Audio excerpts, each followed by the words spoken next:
Саламатсыздар ма, құрметті оқушылар. Бүгін біз алгебра сегізінші сынып 2-121 есепті шығарамыз. Бұл жерде рационал теңдеу берілген, яғни мүмкін мәндер жиынын табамыз. Мүмкін мәндер жиыны бізде мынаның орнына, яғни нөлді қоя алмаймыз. Яғни x тең емес нөл. Неге? Себебі x орнына нөлді қойсақ, бізде кез келген санды нөлге бөлуге болмайды. Енді біз мүмкін мәндер жиынын жазып алған соң, енді не істейміз? Ортақ бөлім беріп шығара береміз. Яғни x куб шығады, мына жерге 1 түседі. Олай болатын болса, есепті шығарамыз. X минус 2 тең 2x-тің 4 дәрежесі азайту x-тің екеуін қоссақ 5 дәрежесі болады. Е? Аха. 2x-тің 4 дәрежесі, x-тің 5 дәрежесі. Енді осы жерден мынаның бәрін теңдіктің сол жағына өткіземіз. X-тің 5 дәрежесі, яғни минус плюс болып өтеді. Минус 2x-тің 4 дәрежесі плюс x минус 2 тең 0. Енді не істейміз? Мына жерде x-тің 4 дәрежесін жақшаның сыртына шығарып жіберейік. X минус 2 болады, плюс x минус 2 болады, тең 0 болады. Мынаны да бір жақ жағып ала салайық. Неге? Себебі мына екеуі ұқсас мүше болып тұр. Енді осыны ортақ көбейтгіш жақшаның сыртына шығарып жіберсек, x минус 2 x-тің 4 дәрежесі плюс 1 тең 0. Осы теңдеуді шешеміз, яғни жеке не істейміз? Нөлге теңестіреміз. Бірінші x минус 2-ні нөлге теңестіреміз. Онда x біріміз 2-ге тең болады. Яғни мына жерге 2-ні қойсақ, мына 0 болады, 0-ді мына жақшаға көбейтсек 0 шығады.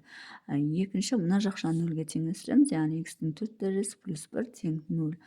x-тің 4 дәрежесі тең, мына теңдіктің оң жағына өткізсек минус 1 болады. Енді бұл жерде кез келген санның жүк дәрежесінен теріс сан шықпайды, сондықтан бұның жауабы жоқ. Бұның орнына кез келген санды ала берсек те бізде оң сан шығады. Сонда бұл жерден жауап шықпайды. Сонда бізде тек қана бір ғана жауап болады бұл есепте. x1 тең 2 болғанда, мына 2 теңдік бір-біріне теңеседі. Енді мына жерде мүмкін мәндер жиыны, егер мына жерде жауапты 0 болса, онда ол қатысатын еді, ол бұл жерде қатысып тұрған жоқ. Сонымен бұл жерде жауап тек қана 2. Енді екінші есепті шығарамыз. Екінші есепте бізде x квадрат минус x минус 2 бөлінген x минус 3 тең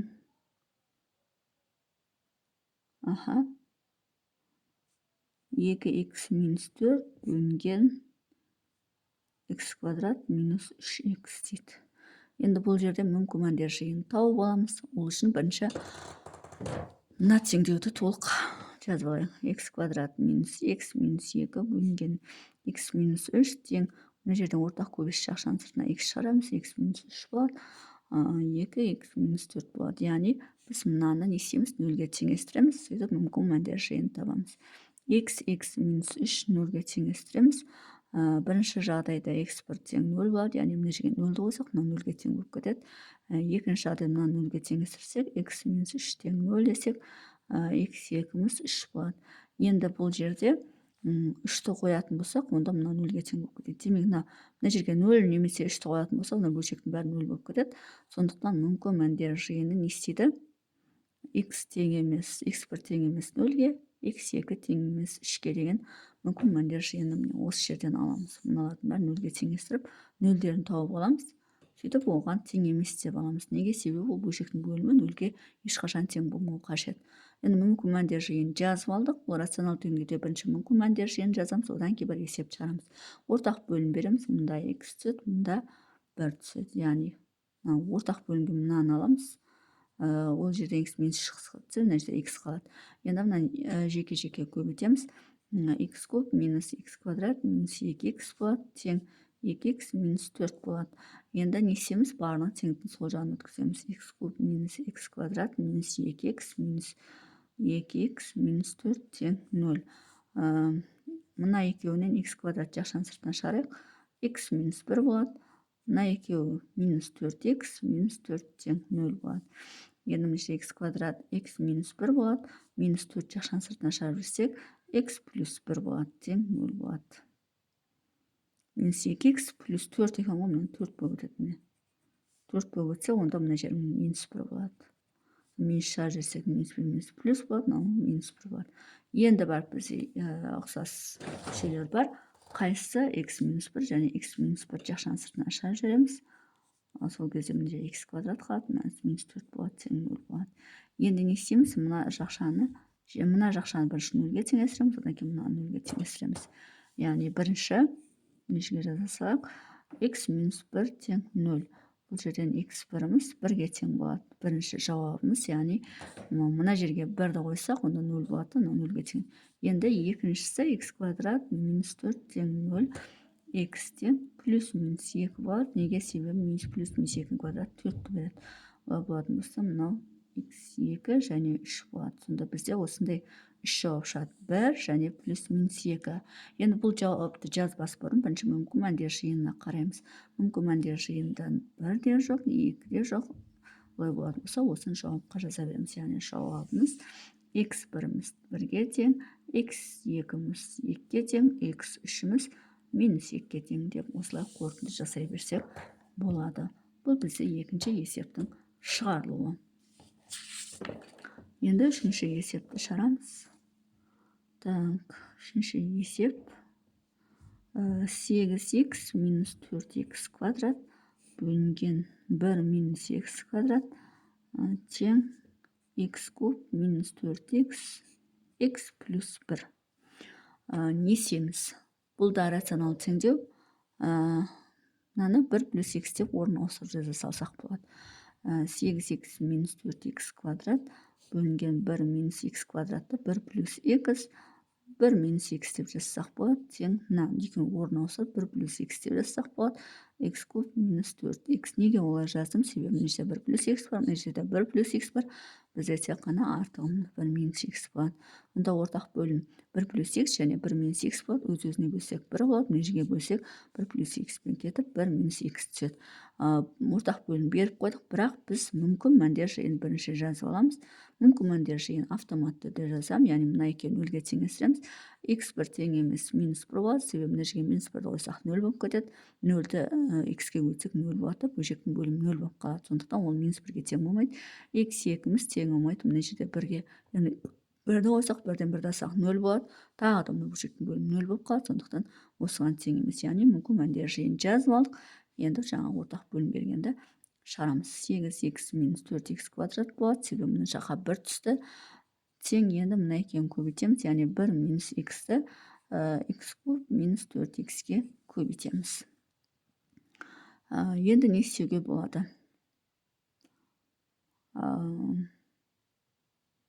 Қалай істеуге болады?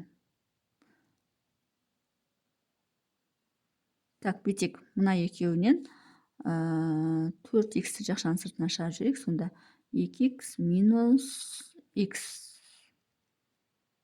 4x шығады. 2 минус x болады. 2 минус x болады. Дұрыс па? 2 минус x.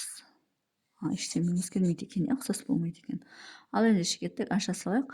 8x минус 4x квадрат тең не істейміз? 1-ді x көбейтеміз, x куб болады. 1-ді минус 4x көбейтеміз, минус 4x болады.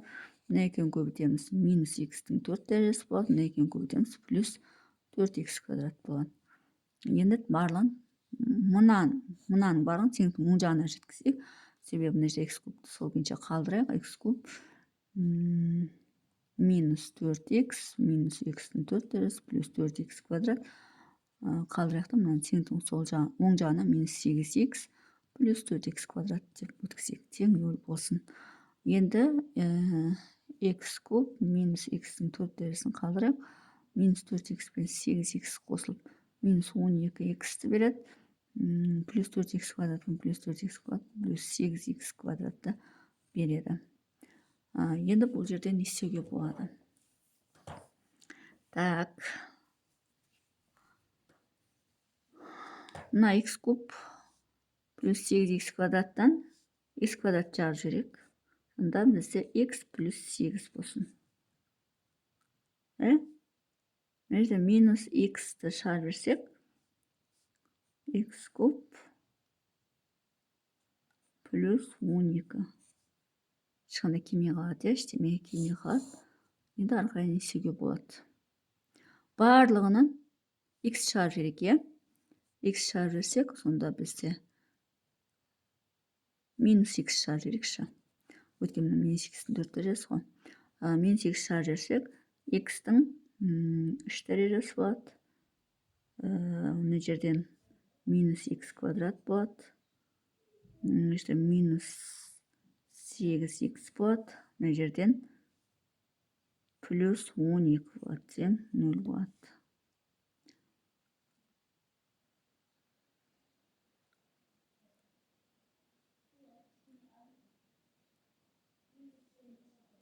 Иә, минус 8 шығарып. Сонда бір жауабымыз 0-ге тең болады. Бір жауабымыз 0-ге тең болады. Енді мына 0-ге теңестіріп, осы жерден не ала аламыз?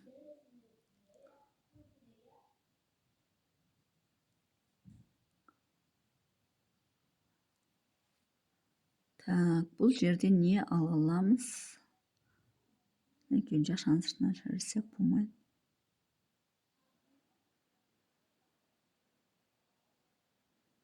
Біз дұрыс істедік па? Бірінші қарап жіберейікші. X куб минус 4x. Минус x-тің 4 дәрежесі плюс 4x квадрат. Мынаны теңдіктің оң жағына өткізіп жібердік.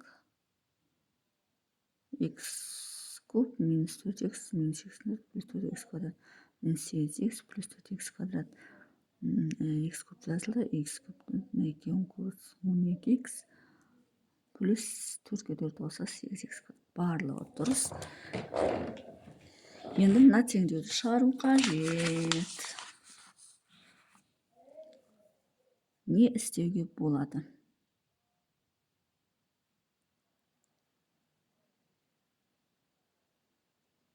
Бір жауап шығып тұр, ол 0 болады. Яғни барлығына 0-ді қойсақ, бізде есептің жауабы теңеседі. Мына жерде енді b квадрат теңдеуге де келмейді.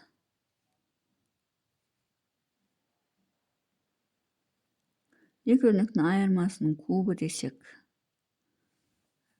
яғни x минус 2-ның кубы деп алсақ, x куб минус